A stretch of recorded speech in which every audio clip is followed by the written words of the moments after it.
Are video games too expensive? In today's world, video games pricing from a range of $70 to $100 are becoming more increasingly common. Yet, at the same time, the landscape is also filled with free-to-play games that offer tremendous value. This dichotomy raises an essential question. Are video games just simply too expensive? When evaluating the cost of games, many players and analysts look at a ratio of cost to hours of content, often evaluating $1 to 1 hour of content.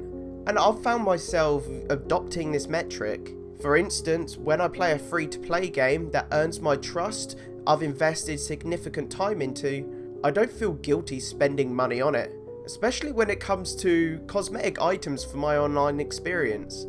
The idea of customizing my character appeals to me because I've committed to the journey the game has earned my trust.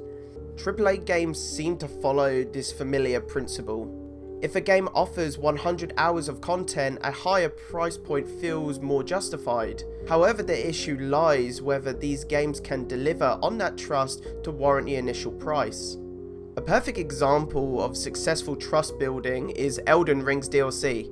Despite its price, it was eagerly welcomed by fans because of its base game already establishing a strong foundation of trust. Conversely, some games failed to deliver at launch, eroding players' trust. Take titles like No Man's Sky and Cyberpunk 2077.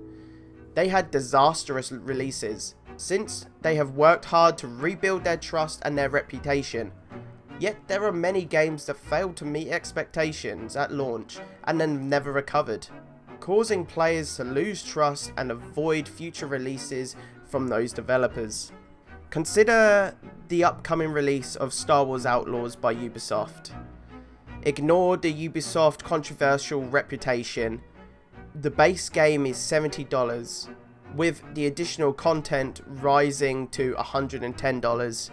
Is that justified for the game that they have created, coming off the back end of the trust of other games they've created? Do they warrant that price point from the games they've just released? Would you say that price point is worth it because of the trust we have with the company? It might deliver over 200 hours of content and we could be completely wrong, but going into it being a paid service instead of a free-to-play model, you're taking that gamble. With the release of this game not coming onto Steam, you're taking a gamble seeing if you can even get a refund if you don't enjoy it. And then we have the highly anticipated GTA 6. Expected to be probably around the $70 price point, probably more depending on inflation. Is this worth the investment? For me, $70 is a significant amount of money, but GTA 6 is following the success of GTA 5 across 3 generations of consoles, maintaining one of the largest player bases. This seems to be a good bet for your value. I am more willing to spend money on a game that has consistently delivered and built trust with me. And then the same goes for spending money in free-to-play games. The time investment in a free-to-play game also highlights why people are willing to spend significant amounts of money on them. Take a gacha game, for example. They believe it's worth it, that they will get their money's worth in hours played. Investing more money into the game because you're going to get more hours out of it. Ultimately, this brings the core question: how much is your time worth? This value varies from everyone based on their free time and other responsibilities. For me personally, I evaluate games before purchasing them, watching the hype and gauging if it's worth my time. A high price tag makes me hesitate, prompting me to see if it's worth it.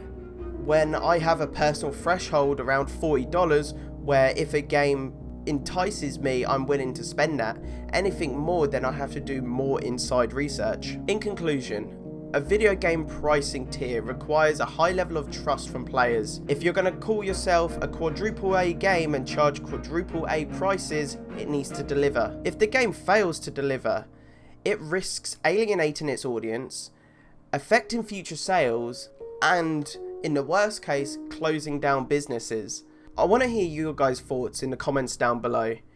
If you've been interested and enjoyed this and you have an opinion on this, please leave it in the discussion and let's all get talking.